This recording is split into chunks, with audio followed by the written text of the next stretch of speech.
James Price, good afternoon, sir. How are you? I'm about as mad as you are, in particular about this Saracen's Head story. I can't wait to get into it with you. Actually, let's start with that, because everybody else is talking about some Chinese bloke. So this guy, Khalid Baqa, I don't care, spent 4 years, JP, behind bars for preparing and giving out jihadi propaganda. He is suing... and I should say, I didn't even know, I should have said it before. It's the only show, by the way. Listen, I've got the Landlord on the show later. The Landlord is being sued because apparently his sign depicts racism. What is wrong with our country? Last week we allowed a man to stay who murdered a 10-year-old girl. These people shouldn't even be here, man. It is really quite extraordinary, this, isn't it? If a satirist had come up with this... Yeah. For some kind of comedy show, you said, no, it's too silly, it's too on the nose, it's too obvious.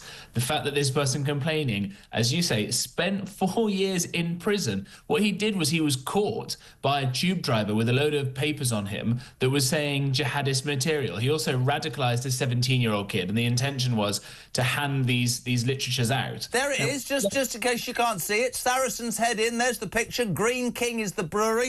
And JP, he wants 1,850 quid from the Landlord for the depiction of a bearded Arab Turk which depicts and incites violence. And if successful, with our money, he plans to sue 30 other pubs with the same name. The landlord of the pub is fighting back. He called it a complete joke, and Robbie Hayes will be on this show later on.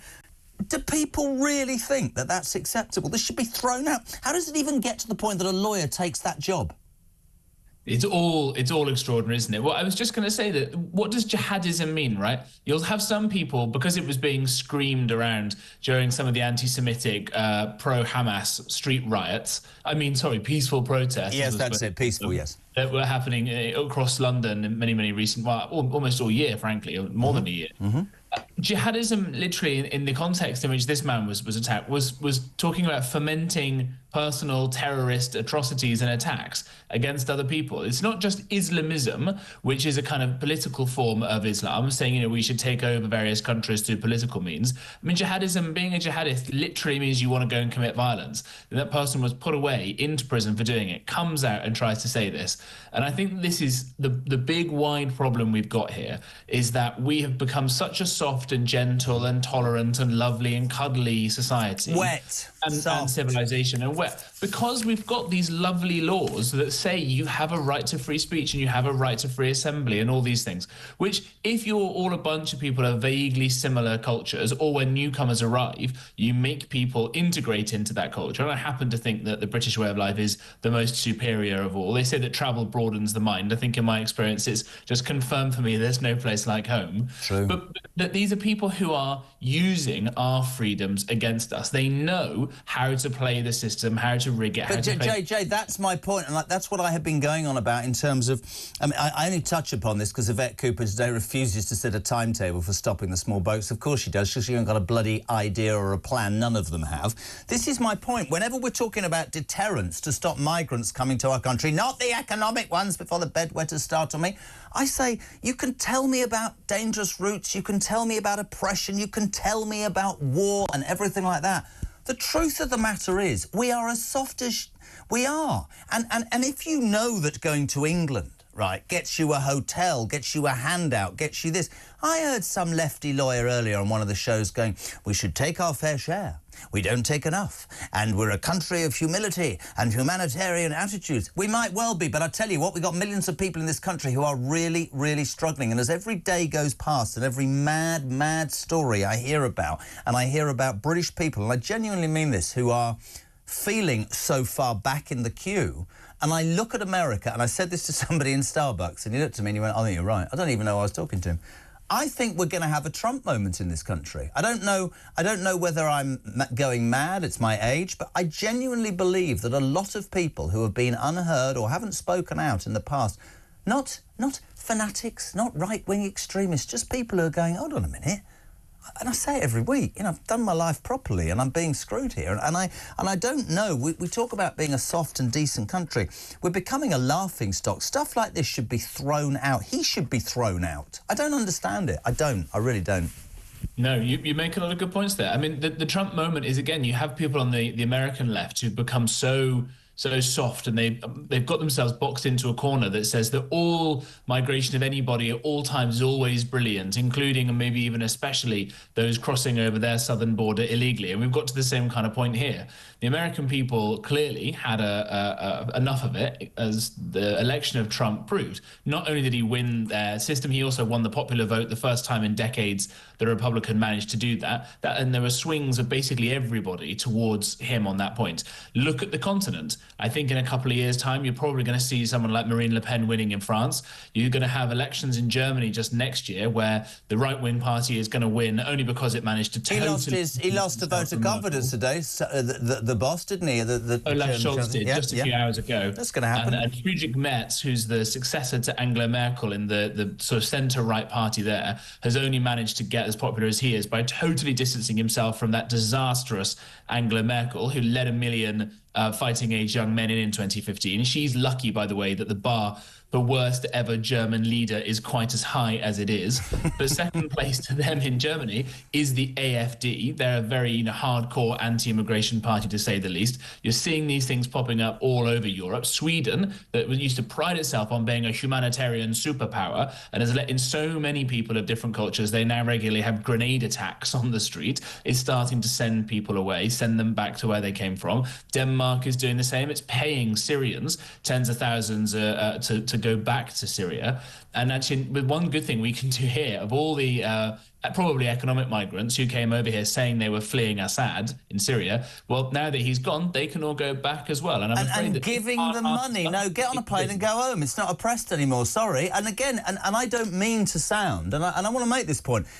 I'm not just black and white in this. I absolutely understand, and I've always understood that there will be countries and situations where people are fleeing war-torn areas. I say it every day. There was Ukraine. We've proven that. We've proven it in many instances. But when you get to the point where not me, not you, not the elite in Westminster, outside the M25, when you get to a point where huge swathes of people are saying, sorry, but we're struggling, and the government of the day, whatever their political persuasion, need to understand. And I've always, ever since I started this job, I've always used the joke of Beryl in Rochdale.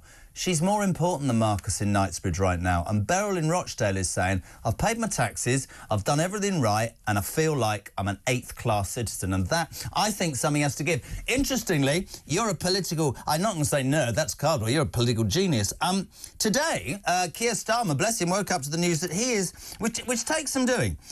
He is the worst Prime Minister in modern history after 5 months. The damning poll has found 6 in 10 people, 60%, said they were dissatisfied with his track record.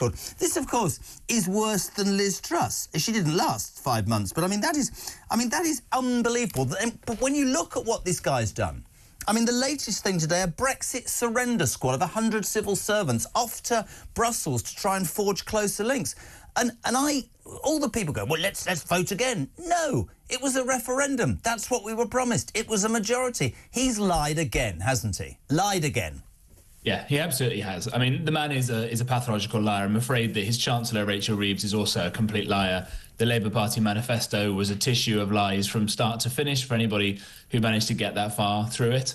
And look, a qualified defence of Liz Truss, by the way, at least she tried to do some things differently. She at least tried to realise that there were some problems in the country. Okay, she didn't go about fixing them very well. But what Starmer has managed to do is see all of the problems and say, right, more of the same. More illegal migration, more legal migration, more power to civil service, less power to ministers, less accountability, more Europe. We've known that's not been the answer forever. Europe hasn't grown in 20-odd years. Just before the financial crash happened, people remember this in 2008, Brits and some Europeans were a shade richer on average in terms of what their money could buy them than Americans were. They're now twice as rich as we are, and that's before the huge boom we're going to start seeing with the second Trump administration. Whatever you think about him in various ways, their economy is going to go absolutely gangbusters. We're going to get left behind. Why are we shackling ourselves to Europe again when we've got a free trade deal we could go make with the Americans because Donald Trump loves Britain so much? I'll tell you exactly why we are, and it always comes back, JP, to the same thing, which many people like you and I say, and a lot of people find wrong, but I stand by it. I don't think this government likes the United Kingdom, Great Britain, whatever you want to say. I think they're globalists. I think they're all about international laws, the ECHR and Europe and all of that. And I think it's a disgrace. And I do genuinely believe that even people who perhaps thought Labour was worth a chance are going, this guy has done nothing but go back on everything he said. And we all remember those platitudes when he was trying to get elected. You know, we're going to do politics differently. I'm going to be the Labour government for all. What a load of tosh that was. I mean, to me, I mean, it's great for the show. It's not great for the people of the United Kingdom. But I see only issues ahead. I mean, I read an article over the weekend that Wes Streeting, I'm sure it was just made up, but it implied that Wes Streeting already sees a chink in Starmer's armour and is already on manoeuvres. 5 months in with the biggest majority in years. You've got to be pretty inadequate to have that being said about you straight away, haven't you? I mean, Boris, whatever you say about, he said he's told barefaced lies, as we said in the Mail today, when he vowed not to take the UK back into the EU. Barefaced lies, says Boris Johnson, a man who was ridiculed by Sir Keir Starmer for apparently everything that went on with Partygate. Takes some doing that. He's put himself in a terrible position through his own stupidity, I think. Yeah, I think you're right. I think, and unfortunately, a lot of the stupid things that they've done have been legacy continuations, frankly, from what some of the worst elements of my party, the Conservatives, tried to do. You know, it's just stupid, unforced errors. A football regulator, right? It sounds silly, but the Premier League is the best league in the world. What do you need a regulator on this for? Banning smoking in pubs, banning, you know, all these sorts of stupid things when we haven't grown in 20 years, when we've got all these illegal immigrants coming over, we've got massive problems of housing, we haven't got any economic growth, which is hurting things like education and the NHS. Yes. Why are you fanning around with this kind of stuff that's only important to the kind of blob of civil servants? And that is my answer to this problem, that Starmer is completely the wrong person when what you need to do is to take an absolute hammer to all the unelected bureaucrats, all the NGOs you hear about, all the quangos of the arms length Dominic bodies. Cummings isn't sounding so barking mad anymore, is he? I never thought he did sound mad. I think he's basically been right about everything. And just as, you know, my maturity from a teenager into a man was realizing that my dad was right about everything, I think everybody else gets this when they have to realize that Cummings is basically on the money with all this. And let's go and see what happens with Doge, with Elon Musk smashing up the American state. Absolutely. Let's see what happens in Argentina, where this bloke has destroyed huge parts of the Argentinian state. And what's happened? It's economically healthy and vibrant and exciting again there, and they haven't got mega inflation. Listen, he says. We just have some of that in the UK. You're so right. The blob is controlling us. I've got 1 minute. The other big news story of the day, an alleged Chinese spy with links to Prince Andrew has been named this afternoon. Yang Tengbo, doesn't matter. Prince Andrew, just a very quick line from you. I mean, we laugh, right? He must be the world's worst judge of character.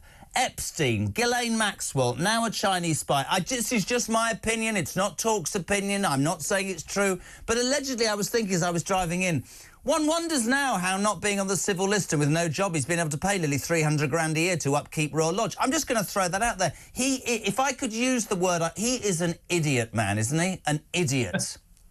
Well, it's a wonderful thing that we can separate out our glorious constitutional settlement, that we separate out the monarchy from those who have to run the country day to day. But given the track record of Keir Starmer, maybe Prince Andrew still actually would be better at running the country than him. He'll probably be foreign minister. I mean, the whole thing is just appalling. We'll watch that story. JP, you are a legend, always a legend. If we don't speak before Christmas, have a good one. I owe you that beer. James Price, former government special advisor on Drive Time.